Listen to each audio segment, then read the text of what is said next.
Welcome to Ghoulish Gab, always spooky, always under 7 minutes. This week we're talking about hidden gems from the 2000s. That's the 2000 to 2009.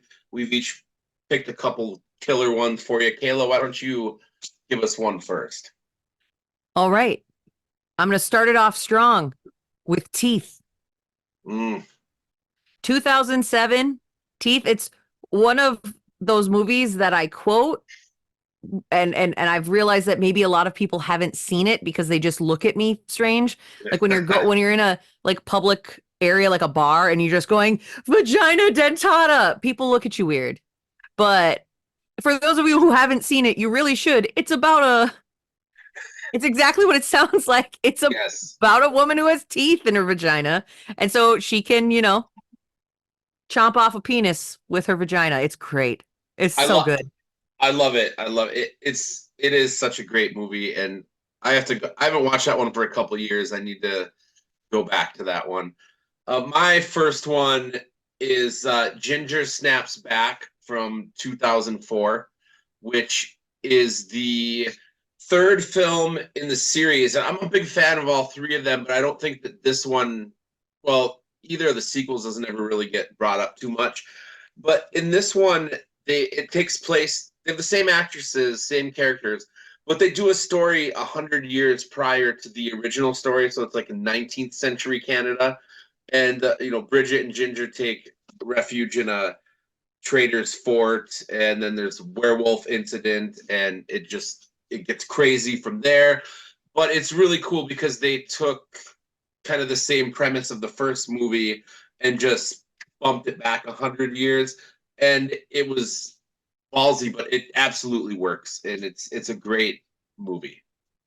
Well, yeah, and I actually had Ginger Snaps from 2000 on my list. So that's nice. We're right on the same page here, me and you, buddy. Well, with that in mind, I'll move on to my next one then. Session 9 from 2001. Oh, okay. Uh, it's about like, so you're in this abandoned mental institution and they find these tapes from old therapy sessions and they use playing the tapes to kind of set the atmosphere. It's a slow burn and you're kind of just consistently on edge while you're watching the movie. Not a disappointing ending. I think it's very well done but it gets overlooked because there were so many other good movies that came out around that time with this, not the same premise, but that same kind of idea. So it's one of those ones that just gets skipped over, but it's very good. I like it a lot. I remember watching that when it came out, and that's another one I should revisit because I only saw it once and I remember liking it.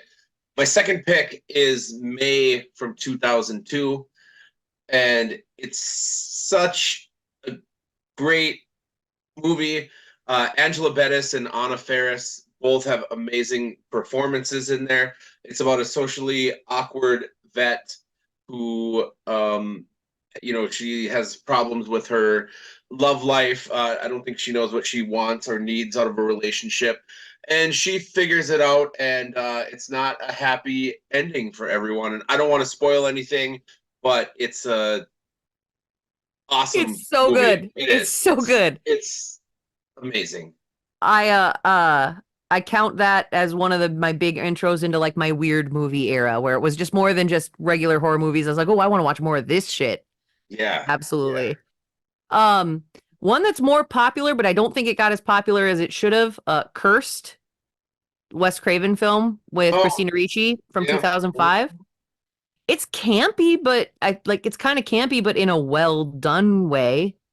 It also has Jesse Eisenberg in it. It does. And I Yes. think, like reflecting back on our Sharks conversation, werewolf movies are one of those ones where good ones are kind of few and far between. So I think they get written off a bunch. I But agree. Cursed is a good one. I think maybe it suffered from studio interference. You hear a lot of stories about that, and didn't seem to be exactly the movie that Wes Craven wanted to make, but it's still a fun watch.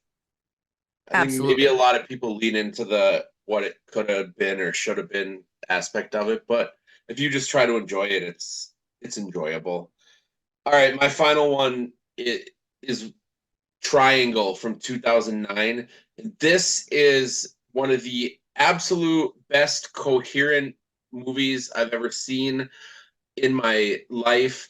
It's about five friends. They take this little joy trip on a yacht, and it gets overturned in a storm, and they end up finding a mysterious like ship that they board, a massive ship, and it sets off a chain of extremely unexplainable events. But this movie is very tense. It's very mysterious. There's a lot of what the fuck moments, and the best part is that it pays off with one of the best endings, and it tightens everything up so well. And I absolutely 100% think everybody should watch that. I have never seen it. I hadn't even heard of that one before. Make sure you can give it your full attention because it not only commands it but deserves it. Like I said, the payoff when everything wraps up in the end, you're just like, it's great. We are out of time. Tell us what you think of our picks for hidden gems of the 2000s, 2000 to 2009. Tell us some of your own picks, or don't. Do whatever you want. Whatever. Okay, bye.